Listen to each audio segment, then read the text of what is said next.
여러분 안녕하세요. 오늘은 조금 무거운 이야기를 나눠볼까 합니다. 하지만 꼭 필요한 이야기예요. 바로 우리의 노후, 특히 70대에 갑자기 찾아오는 빈곤에 관한 이야기입니다. 작년 가을 제 이웃에 사시던 박 씨 부부 이야기부터 시작해 볼게요. 박 씨는 73세, 부인은 70세셨습니다. 퇴직금도 받으셨고 아파트도 한 채 있으셨어요. 자식들도 다 출가시키고 부부 둘이서 그럭저럭 여유롭게 사셨죠. 가끔 여행도 다니시고 손주들 용돈도 챙겨주시고요.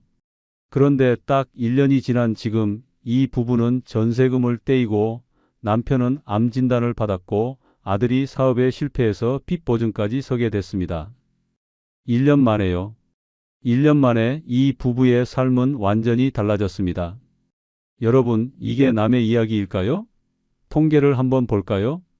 우리나라 70대 이상 노인 빈곤율 얼마나 될 것 같으세요? 놀라지 마세요. 무려 40%가 넘습니다. 10명 중 4명이 빈곤층입니다.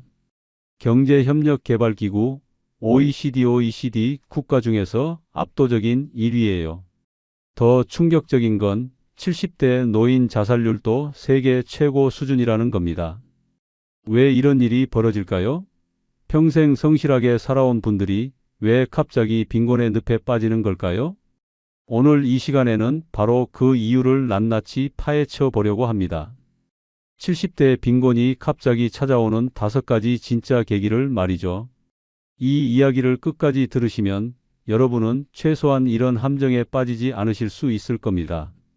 그리고 이미 어려움에 처하신 분들이라면 어떻게 대처해야 할지 구체적인 방법을 알게 되실 거예요. 첫 번째 계기는 건강 문제입니다. 두 번째는 자녀 문제, 세 번째는 배우자와의 사별, 네 번째는 투자 실패와 사기, 그리고 5번째는 부동산 문제입니다. 하나하나가 우리 삶을 뿌리째 흔들 수 있는 무서운 계기들이에요. 그런데 더 무서운 건 이게 동시다발적으로 일어날 수도 있다는 겁니다. 자, 그럼 지금부터 본격적으로 들어가 보겠습니다. 혹시 주변에 이런 고민을 하고 계신 분이 있다면 이 영상을 꼭 공유해 주세요. 그리고 끝까지 집중해서 들어주시기 바랍니다. 여러분의 노후가 달린 문제니까요. 먼저 첫 번째 계기, 건강이 무너지면 모든 것이 무너진다는 이야기부터 시작하겠습니다. 최 씨는 71세의 남성입니다. 평생 담배도 안 피우고 술도 거의 안 드셨어요. 건강에는 자신 있으셨죠. 그런데 작년 정기 건강검진에서 대장암 3기 판정을 받으셨습니다. 갑자기 찾아온 암 진단, 그 순간부터 최 씨의 삶은 완전히 달라졌습니다. 수술비만 2천만 원이 넘게 나왔어요. 물론 건강보험이 적용되긴 했습니다. 하지만 여러분, 건강보험이 모든 걸 다 커버해 줄까요? 천만에요. 병실 차액, 선택진료비, 특수검사비, 항암치료에 쓰이는 고가 약제비. 이런 것들은 대부분 본인 부담입니다. 최 씨는 3개월 동안 병원비로만 5천만 원 넘게 쓰셨어요. 그런데 문제는 여기서 끝이 아니었습니다. 퇴원 후에도 항암치료를 계속 받아야 했거든요. 2주에 한 번씩 병원에 가야 하는데 혼자서는 도저히 다닐 수가 없었습니다. 기력이 떨어져서요. 결국 간병인을 쓰기 시작했어요. 간병인 하루 비용이 얼마나 하는지 아세요? 평균 12만 원에서 15만 원 정도 합니다. 한 달이면 360만 원에서 450만 원이죠. 최 씨 부인도 이제 70이 다 되셨어요. 남편 병간호 하느라 일도 못 나가게 됐습니다. 원래 식당에서 파트타임으로 일하며 한 달에 100만 원 정도 벌고 계셨는데 그 수입도 끊겼죠. 수입은 줄고 지출은 폭증한 겁니다. 여러분, 이게 현실입니다. 우리나라 70대 이상 노인의 평균 의료비 지출이 얼마인지 아세요? 1년에 약 400만 원입니다. 하지만 이건 평균이고요. 암이나 중증 질환에 걸리면 몇천만 원은 기본입니다. 퇴직금으로 모아둔 돈 1억이 있었다고 칩시다. 큰 병 한 번 걸리면 그 돈의 30에서 50%가 훅 날아가요. 더 큰 문제는 만성질환입니다. 당뇨, 고혈압, 관절염 이런 건 완치가 안 되잖아요. 평생 관리해야 하는 질환이죠.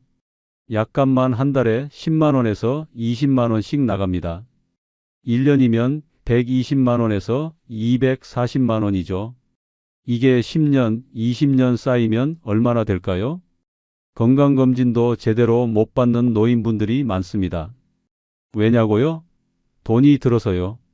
기본 검진은 공짜지만 정밀 검사는 또 돈이에요. 대장 내시경, 위 내시경, MRI, CT 촬영 이런 거 다 하면 100만 원은 훌쩍 넘어요. 그래서 아픈 걸 참는 분들이 많아요. 참다가 더 큰 병으로 발전하는 거죠. 그리고 또 하나, 치매 문제를 빼놓을 수 없습니다. 요즘 70대 중반만 넘어가도 치매 발병률이 급격히 올라갑니다. 치매에 걸리면 요양병원이나 요양원에 가야 하는데 이 비용이 만만치 않아요. 요양병원은 한 달에 최소 200만 원에서 300만 원입니다. 좋은 곳은 500만 원도 넘어요. 요양원도 비슷하고요. 제가 아는 한 분은 남편이 치매에 걸려서 5년 동안 요양병원에 계셨어요. 한 달에 250만 원씩 나갔으니까 5년이면 1억 5천만 원입니다. 집 한 채 값이죠. 결국 집을 팔아야 했어요. 여기서 악순환이 시작됩니다. 건강이 나빠지면 의료비가 늘어나고 의료비를 감당하려고 저축을 깨먹고 저축이 바닥나면 생활비도 부족해지고 그러면 제대로 먹지도 못하고 그럼 건강이 더 나빠지고 이게 무한 반복되는 거예요. 특히 배우자 중 한 명이 아프면 건강한 배우자가 모든 걸 책임져야 합니다. 병간호, 집안일, 경제활동까지요. 70이 넘은 나이에 이 모든 걸 혼자 감당하기란 정말 힘듭니다. 육체적으로도 정신적으로도요. 그래서 제가 드리고 싶은 말씀은 이겁니다. 건강은 돈입니다. 건강을 잃으면 돈도 잃어요. 그리고 돈을 잃으면 생존이 위협받습니다. 예방이 최선이에요. 정기검진 꼭 받으시고 작은 이상 신호도 무시하지 마세요. 그리고 실손보험이나 암보험 같은 건 젊을 때 미리 들어두는 게 정말 중요합니다. 나이 들어서는 가입도 안 되거든요. 또 하나, 국가에서 지원하는 의료 복지 제도들을 꼭 알아두세요. 기초생활수급자나 차상위 계층이 되면 의료비 감면 혜택이 있습니다. 건강보험 임해 계속 가입 제도도 있고요. 이런 거 모르면 손해예요. 건강이 곧 재산이고 재산이 곧 생존입니다. 이 말씀 꼭 기억해 주세요. 자, 그럼 이제 두 번째 계기로 넘어가 보겠습니다. 바로 자녀 문제입니다. 이건 정말 많은 분들이 공감하실 거예요. 김 씨는 72세 부인과 함께 조용히 살고 계셨습니다. 아들이 하나 있는데 40대 중반이었어요. 아들이 어느 날 창업을 하겠다고 찾아왔습니다. 치킨집을 하겠다는 거예요. 근데 자본금이 부족하다고 은행 대출을 받는데 아버지가 연대 보증을 서달라고 했습니다. 김 씨는 고민했어요. 하지만 아들의 간절한 눈빛을 외면할 수 없었죠. 결국 연대 보증을 섰습니다. 5천만 원이었어요. 그런데 1년도 안 돼서 치킨집이 망했습니다. 장사가 안 됐던 거죠. 아들은 빚을 못 갚았고 결국 김 씨가 대신 갚아야 했습니다. 5천만 원. 김 씨가 평생 모은 돈의 절반이었어요. 그런데 이게 끝이 아니었습니다. 아들이 또 사업을 하겠다고 했어요. 이번엔 집을 담보로 잡아야 한다고 했죠. 김 씨는 거절했습니다. 하지만 며느리가 찾아와서 울면서 매달렸어요. 아버님, 이번이 마지막입니다. 이번만 성공하면 모든 빚 다 갚겠습니다. 결국 김 씨는 집을 담보로 잡았습니다. 2억짜리 아파트였어요. 그리고 1년 후 아들의 두 번째 사업도 실패했습니다. 은행에서 집을 압류하겠다는 통지가 왔어요. 김 씨 부부는 70이 넘은 나이에 집을 잃고 전세로 이사를 가야 했습니다. 여러분, 이게 드문 일일까요? 아닙니다. 주변을 한번 둘러보세요. 자녀 때문에 노후 자금을 다 날린 분들 정말 많습니다. 연대보증, 물적보증, 이게 얼마나 무서운 건지 아세요? 연대보증은 채무자와 똑같은 책임을 집니다. 아들이 빚을 못 갚으면 아버지가 대신 갚아야 해요. 물적 보증은 자기 재산을 담보로 제공하는 거고요. 집을 담보로 잡으면 채무자가 못 갚을 때 그 집이 넘어가는 겁니다. 특히 노년층은 자녀에게 약해요. 내가 낳은 자식인데 내가 도와주지 누가 도와주나? 이런 마음이죠. 하지만 여러분, 냉정해져야 합니다. 자녀가 스스로 책임질 수 없는 일에 부모가 모든 걸 걸면 안 돼요. 부모가 망하면 결국 자녀도 더 힘들어집니다. 자녀 문제는 비단 빚 보증만이 아닙니다. 손주 육아와 교육비 지원도 큰 부담이에요. 요즘 젊은 부부들 맞벌이 많잖아요. 그럼 누가 아이를 봐줘야 하는데 그게 바로 할머니, 할아버지예요. 육아는 그렇다 쳐도 교육비까지 지원하는 경우가 많아요. 학원비, 과외비, 영어 유치원비.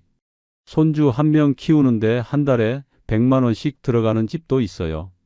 이게 몇 년 가면 얼마죠? 1년이면 1200만 원, 5년이면 6천만 원입니다. 노후 자금이 여기서 다 빠져나가요. 그리고 또 있습니다. 자녀가 실업 상태이거나 이혼했을 때 다시 부모 집으로 돌아오는 경우가 많아요.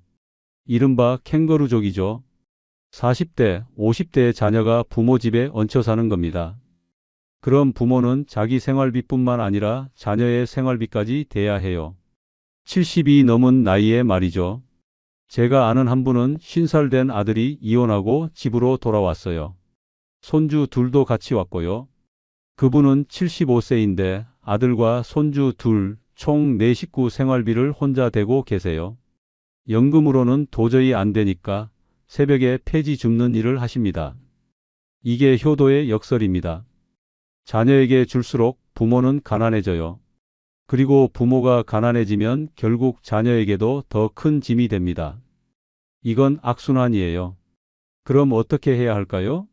첫째, 선을 걷는 연습을 하셔야 합니다. 자녀가 부탁해도 내 능력 밖의 일은 거절할 수 있어야 해요. 미안하다. 나도 여기까지밖에 못 도와준다. 이렇게 말할 수 있어야 합니다. 둘째, 연대 보증이나 물적 보증은 절대로 서지 마세요.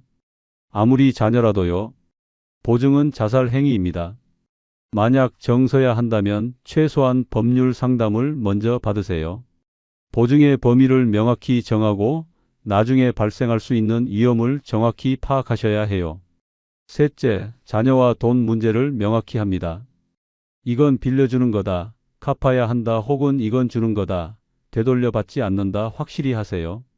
애매하게 하면 나중에 감정만 상하고 돈도 못 받습니다. 넷째, 손주 육아는 도와줄 수 있지만 교육비는 부모가 책임지게 하세요. 여러분은 이미 자녀 교육비로 평생을 바쳤어요. 손주 교육비까지 대는 건 과하죠. 자녀를 사랑하는 마음, 그건 당연합니다. 하지만 사랑과 희생은 다릅니다. 내 노후를 다 바쳐가며 자녀를 돕는 건 사랑이 아니라 집착이에요.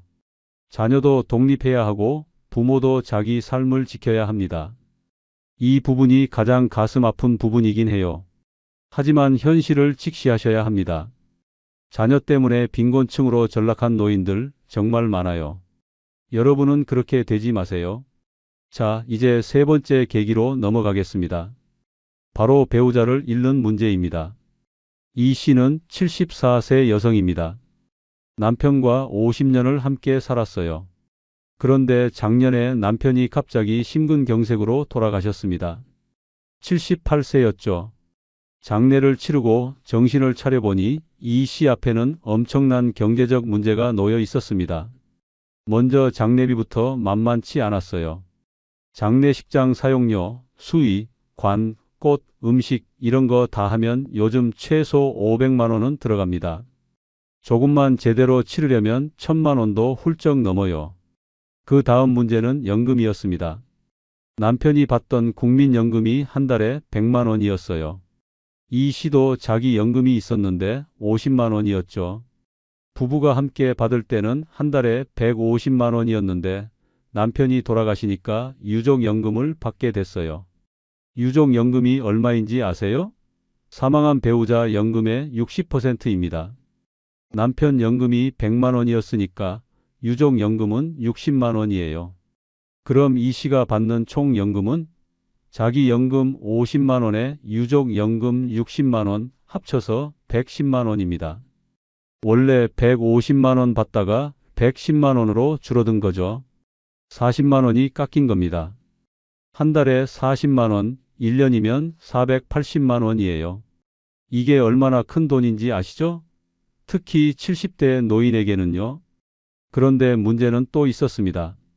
남편이 카드값을 좀 남겨뒀더라고요. 200만 원 정도. 그리고 병원비 미납분도 있었어요. 돌아가시기 전에 응급실에 계셨거든요. 이것저것 다 합치니까 500만 원 정도 빚이 있었습니다. 이 씨는 그 빚을 다 갚아야 했어요. 남편 명의로 된 빚이지만 배우자가 상속을 받으면 빚도 같이 상속되거든요. 물론 상속 포기를 할 수도 있지만 그럼 남편 명의 재산도 못 받아요. 이 씨네는 재산이 더 많았으니까 빚을 갚는 게 나았죠. 장례비 1,000만 원, 빚 500만 원, 합쳐서 1,500만 원이 한 번에 나갔습니다. 저축해둔 돈이 줄어들었어요. 그리고 또 다른 문제가 생겼습니다. 혼자 사니까 생활비가 오히려 늘어난 거예요. 이상하죠? 한 명이 줄었으니까 생활비가 줄어야 하는 거 아닌가요? 그런데 현실은 달라요. 둘이 살 때는 집에서 밥을 해 먹었어요. 그런데 혼자 사니까 해 먹기가 귀찮은 거예요. 하나 해 먹자니 재료가 남고 그냥 사 먹게 되더라고요. 배달 음식이나 외식이 늘었죠. 그럼 식비가 올라요. 또 청소나 집안일도 힘들어졌어요. 남편이 있을 때는 둘이 나눠서 했는데 혼자 하려니까 체력적으로 버거운 거죠. 결국 가사 도우미를 주 2회 부르기 시작했어요. 한 번에 5만 원씩 한 달이면 40만 원 추가 지출이에요. 병원도 혼자 가기 힘들어졌어요. 남편이 있을 때는 같이 다녔는데 혼자 가려니까 택시를 타게 되더라고요. 교통비가 늘었죠. 게다가 외로움이 너무 커서 이것저것 사게 되는 거예요. 홈쇼핑 보다가 충동 구매도 하고요. 심리적 공허함을 소비로 채우는 거죠. 결과적으로 혼자 살면서 지출이 오히려 20만 원 정도 늘었습니다. 수입은 40만 원 줄고 지출은 20만 원 늘고 한 달에 60만 원 적자가 생긴 거예요. 1년이면 720만 원이죠. 이 씨는 지금 저축을 까먹으며 살고 있어요. 이렇게 가다간 몇 년 안에 돈이 다 떨어질 것 같다고 하시더라고요. 배우자를 잃는다는 건 단순히 반려자를 잃는 게 아닙니다. 경제적 동반자를 잃는 거예요. 수입도 줄고 지출 관리도 어려워지고 무엇보다 정서적으로 힘들어서 합리적인 경제 판단을 못하게 돼요. 제가 아는 또 다른 분은 남편을 잃고 나서 너무 외로워서 전화 금융 사기에 당했어요. 사기꾼이 친절하게 전화를 자주 해주니까 그게 좋았던 거죠. 결국 2천만 원을 날렸습니다. 또 어떤 분은 재혼을 했는데 재혼한 남편이 돈만 노리고 접근한 사람이었어요. 결혼하고 1년 만에 그 남자가 이 씨 통장에 있던 돈 3천만 원을 가지고 사라졌습니다. 이혼 소송도 못해요. 남자가 어디 있는지 모르니까요. 배우자 사별 후에는 특히 조심하셔야 합니다. 정서적으로 취약한 시기거든요. 이때 나쁜 사람들이 접근하기 쉬워요. 재혼이나 동거를 고려하신다면 최소한 1년 이상 충분한 시간을 두고 신중하게 결정하세요.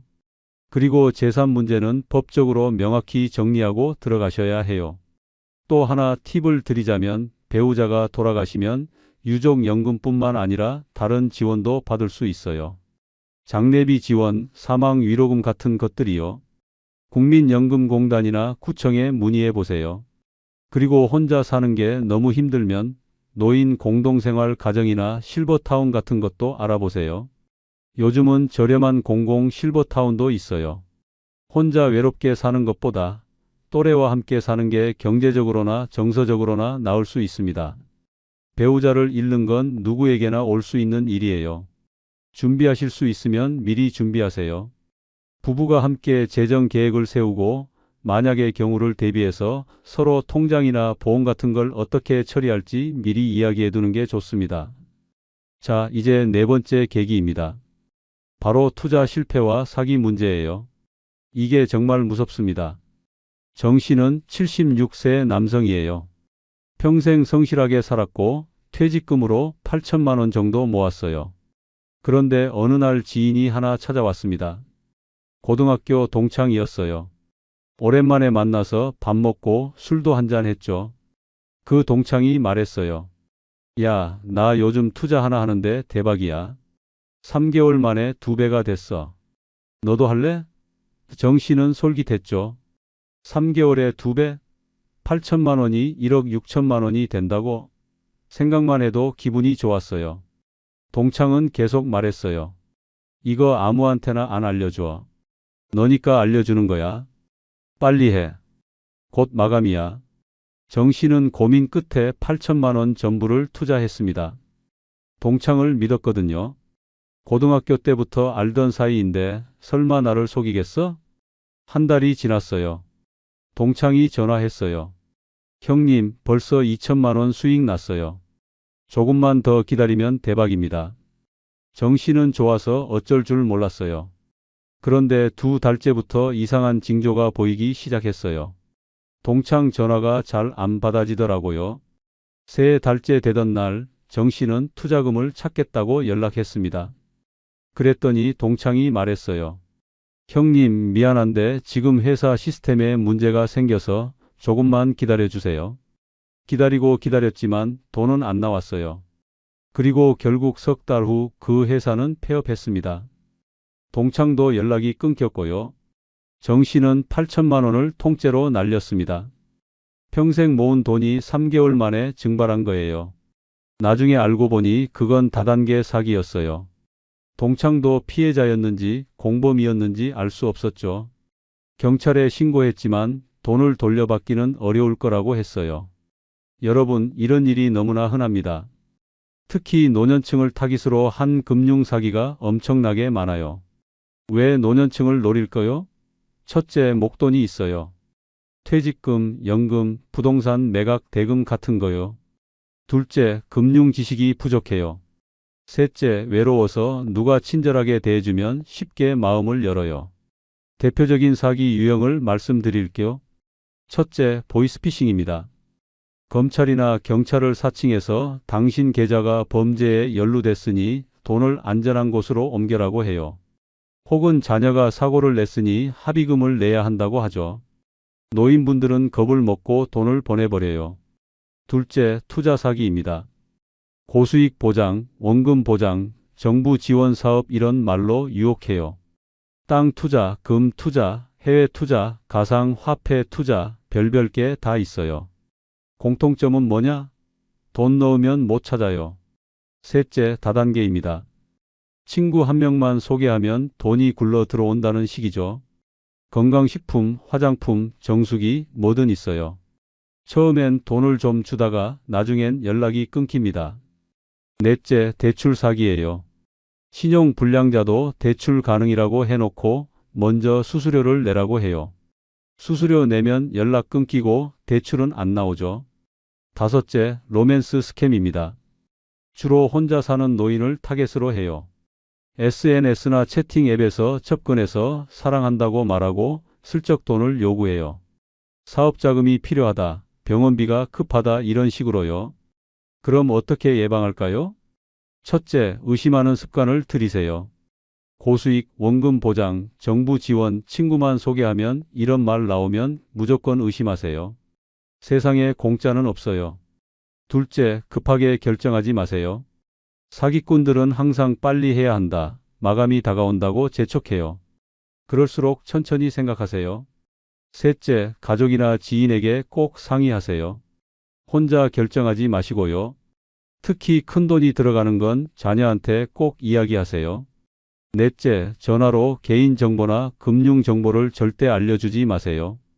은행이나 경찰이 전화로 비밀번호나 계좌번호를 물어보는 일은 없어요. 다섯째, 계약서를 꼼꼼히 읽으세요. 이해 안 되는 부분 있으면 서명하지 마시고요.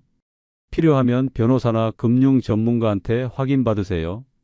여섯째, 금융감독원 같은 공신력 있는 기관에 문의하세요. 금융감독원 콜센터는 1300-1300이에요. 여기 전화하면 이게 사기인지 아닌지 알려줘요. 만약 이미 사기를 당하셨다면 바로 경찰에 신고하세요. 늦으면 늦을수록 돈 찾기 어려워요. 그리고 금융감독원에도 신고하시고 피해 구제 절차를 밟으세요. 부동산 투자 실패도 빼놓을 수 없어요. 이 땅 2년 후에 2배 된다는 말 믿고 샀다가 10년이 지나도 안 팔리는 경우 많아요. 특히 지방의 개발 예정지, 임야 이런 거 조심하세요. 주식이나 코인 투자도 위험해요. 노년층이 주식이나 코인을 하면 대부분 손실 봐요. 왜냐고요? 시장을 잘 모르니까요. 누가 이거 오른다고 하면 그냥 믿고 사는 거죠. 주식은 도박이 아니에요. 공부하지 않고 하면 무조건 잃어요. 특히 친한 사람이 권유하는 투자가 더 위험합니다. 왜냐? 친한 사람이니까 의심을 안 하거든요. 하지만 그 사람도 속았을 수도 있고 아니면 수수료 받으려고 권유하는 걸 수도 있어요. 투자는 여유 자금으로만 하세요. 생활비나 비상금으로 투자하면 안 돼요. 그리고 투자하기 전에 최소한 6개월은 공부하세요. 책도 읽고 전문가 상담도 받고요. 금융 문맹은 노년 빈곤의 지름길이에요. 디지털 시대에 스마트폰 사용도 서툴고 금융 상품도 이해 못하면 사기 당하기 딱 좋아요. 자녀들이 계시면 부모님 금융 교육 좀 시켜드리세요. 은행 업무는 어떻게 보는 건지, 보이스피싱은 어떻게 구별하는 건지 이런 거요. 사기 당하지 마세요. 여러분이 평생 모은 돈 한순간에 날릴 수 있어요. 의심하고 또 의심하세요. 그게 여러분 재산 지키는 길입니다. 자, 이제 마지막 5번째 계기입니다. 바로 부동산 문제예요. 박 씨는 70세 서울 변두리에 아파트 한 채를 가지고 계셨어요. 시세가 약 5억 원 정도 됐죠. 그런데 10년 전에 이 지역이 재개발 구역으로 지정됐어요. 박 씨는 기뻐했죠. 재개발되면 새 아파트로 이사가고 프리미엄도 받고 좋겠네. 그런데 10년이 지난 지금까지 재개발은 시작도 안 했어요. 조합 내부에서 싸우고 업체 선정이 늦어지고 인허가가 안 나고 그 사이에 박 씨는 70세가 됐어요. 재개발 구역으로 묶여 있으니까 집을 팔 수도 없어요. 누가 사려고 하지 않아요. 그렇다고 수리를 할 수도 없어요. 재개발 예정이니까 수리 허가가 안 나거든요. 집은 점점 낡아가고 박 씨는 그 낡은 집에서 계속 살아야 해요. 언제 재개발이 될지 모르는 상황에서 박 씨는 그냥 기다릴 수밖에 없어요. 이동권도 재산권도 다 묶여버린 거예요. 부동산 문제는 정말 다양합니다. 재개발 장기화만 있는 게 아니에요. 전세 사기도 심각해요. 젊은 사람들만 전세 사기 당하는 게 아니에요. 노인들도 당해요. 집을 전세로 놓았는데 세입자가 보증금을 못 돌려줘요. 알고 보니 그 사람이 다른 데서도 전세 사기를 친 거예요. 집주인은 세입자한테 보증금을 돌려줘야 하는데 돈이 없어요. 결국 집을 팔아야 하는 상황이 와요. 역전세도 문제예요. 전세금이 집값보다 높아지는 거죠. 예를 들어 집값이 3억인데 전세금이 3억 5천만 원이면 집주인은 5천만 원 손해보고 세입자한테 보증금 돌려줘야 해요. 그럼 집을 팔아도 빚이 남아요. 다주택자 세금 폭탄도 있어요. 예전엔 괜찮았는데 요즘은 다주택자 세금이 엄청 올랐어요. 종합부동산세, 양도소득세, 재산세. 집 두세 채 있으면 세금만 1년에 수천만 원씩 나와요. 집값은 안 오르는데 세금만 올라가니까 결국 집을 헐값에 팔아야 하는 경우도 많아요. 농어촌에 빈집이 있는 분들도 곤란해요. 고향에 부모님이 살던 집이 있는데 부모님 돌아가시고 나면 그 집이 남아요. 팔리지도 않고 그렇다고 버릴 수도 없고 재산세는 계속 나오고 관리도 안 되니까 집은 계속 무너져가고 자녀 명의로 집을 돌렸다가 문제 생긴 경우도 많아요. 세금을 줄이려고 자녀 명의로 집을 넘겼는데 자녀가 그 집을 팔아버리거나 아니면 자녀가 빚을 지고 그 집이 압류당하는 거예요. 부모는 평생 살던 집에서 쫓겨나게 되는 거죠. 임대사업 실패도 있어요. 집 하나 더 사서 월세 받으면 연금 대신 되겠지 하고 대출받아서 집을 샀어요. 그런데 세입자가 안 구해져요. 공실이 6개월 넘게 가는 거예요. 그 사이에 대출 이자는 계속 나가죠. 결국 두 채 다 팔아야 하는 상황이 와요. 부동산은 유동성이 낮아요. 현금화하기 어렵다는 거죠. 집이 5억짜리라고 해도 급하게 팔려면 4억, 3억 5천에 팔아야 할 수도 있어요. 그리고 집을 팔려면 시간도 오래 걸려요. 빨라도 3개월, 길면 1년도 걸려요. 그럼 어떻게 해야 할까요? 첫째, 부동산 정리 시기를 미리 계획하세요. 70대가 되면 부동산은 가능한 한 정리하는 게 좋아요. 여러 채 갖고 있을 필요 없어요. 한 채만 남기고 나머지는 현금화 하세요. 현금이 있어야 급할 때 쓸 수 있어요. 둘째, 재개발이나 재건축 지역은 조심하세요. 10년, 20년 걸리는 거 흔해요. 기다리다가 돌아가실 수도 있어요. 빨리 정리하는 게 나을 수 있어요. 셋째, 전세보다는 월세를 고려하세요. 전세는 목돈을 맡기는 거라 위험해요. 월세는 한 달치만 손해보면 되니까 상대적으로 안전해요. 넷째, 자녀 명의로 재산 넘기는 거 신중하게 하세요. 증여세도 많이 나오고 나중에 되찾기도 어려워요. 정 넘기시려면 법률 상담 먼저 받으세요. 다섯째, 다주택은 피하세요. 세금이 너무 많이 나와요. 집 한 채로 충분해요. 여섯째, 임대사업 하려면 입지가 확실한 곳만 하세요. 그리고 대출은 최대한 적게 받으세요. 공실 위험을 항상 고려하셔야 해요. 일곱째, 농어촌 빈집은 과감히 정리하세요. 헐값이라도 파세요. 안 팔리면 기부하거나 지자체에 기증하는 방법도 있어요. 계속 갖고 있으면 세금만 나가요. 부동산은 재산이지만 때로는 족쇄가 돼요. 특히 노년층에게는요. 유동성 확보가 중요해요. 현금이 있어야 의료비, 생활비 쓸 수 있어요. 집만 잔뜩 있고 현금이 없으면 집 부자 거지 신세예요. 부동산 때문에 빈곤층으로 전락하는 경우 정말 많아요. 신중하게 관리하시고 필요하면 전문가 상담 받으세요. 자, 여러분. 지금까지 70대 빈곤이 갑자기 오는 5가지 진짜 계기를 말씀드렸습니다. 하나하나가 정말 무서운 함정들이죠. 이제 정리를 해볼게요. 첫째, 건강이 무너지면 모든 것이 무너집니다.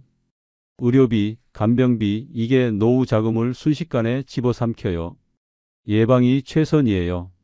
정기검진 꼭 받으시고 보험도 미리 준비하세요. 둘째, 자녀 문제입니다.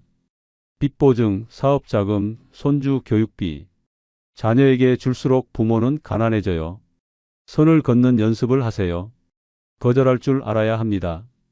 셋째, 배우자를 잃으면 경제도 흔들립니다. 연금은 줄고 지출은 늘고 정서적으로 취약해져서 사기도 당하기 쉬워요.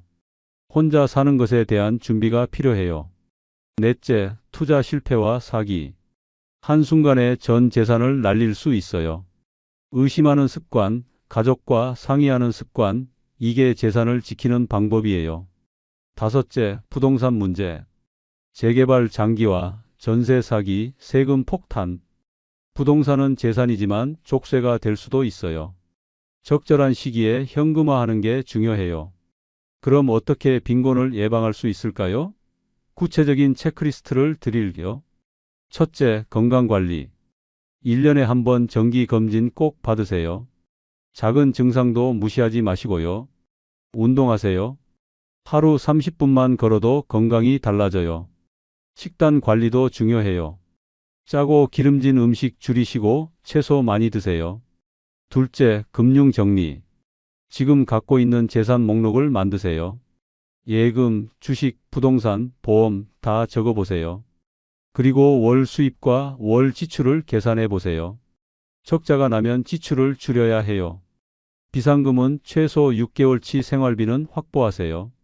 셋째, 자녀와의 경계 설정. 자녀와 돈 문제를 명확히 하세요. 어디까지 도와줄 수 있고 어디서부터는 못 도와준다 확실히 하세요. 보증은 절대 서지 마시고요. 넷째, 금융 사기 예방. 고수익 투자 절대 믿지 마세요. 전화로 개인정보 주지 마시고요. 큰돈 움직일 땐 가족한테 꼭 상의하세요. 다섯째, 부동산 관리. 집 여러 채 있으면 정리하세요. 노년에는 유동성이 중요해요. 현금을 확보하세요. 여섯째, 국가지원제도 활용. 기초연금 받을 수 있으면 신청하세요. 월 최대 33만 원 나와요. 노인 일자리 사업도 있어요. 한 달에 27만 원 정도 벌 수 있어요. 긴급복지 지원, 의료비 감면 이런 것들 알아보세요. 구청 복지과에 가면 다 알려줘요. 일곱째, 가족과의 솔직한 대화. 자녀들과 노후 계획을 솔직하게 이야기하세요. 나는 이만큼 재산이 있고 이렇게 살 계획이다. 너희한테 부담 주고 싶지 않다. 이렇게 말하세요. 그래야 나중에 오해도 없고 계획도 세울 수 있어요. 여덟째, 노후 자금 지키기 3원칙. 하나, 생활비와 투자금을 분리하세요. 생활비로 투자하지 마세요. 둘, 이해 못하는 상품에 투자하지 마세요. 셋, 한 곳에 몰빵하지 마세요. 분산 투자하세요. 여러분, 아직 늦지 않았습니다. 지금부터라도 준비하시면 돼요. 70대는 인생의 끝이 아니에요. 새로운 시작일 수 있어요. 건강만 지키고 돈만 잘 관리하면 충분히 행복하게 사실 수 있어요. 빈곤은 갑자기 오는 것 같지만 사실 조짐은 있어요. 그 조짐을 빨리 알아채고 대처하는 게 중요해요. 오늘 제가 말씀드린 5가지 계기 꼭 기억하시고 점검해 보세요. 그리고 주변에 어려움을 겪고 계신 분들이 있다면 손 내밀어 주세요. 정보를 알려주세요. 함께 나누면 모두가 조금 더 나아질 수 있어요. 다음 영상에서는 70대부터 시작하는 작지만 확실한 수입 만들기에 대해 말씀드리겠습니다. 노년에도 할 수 있는 일, 돈 벌 수 있는 방법 구체적으로 알려드릴게요. 기대해 주세요.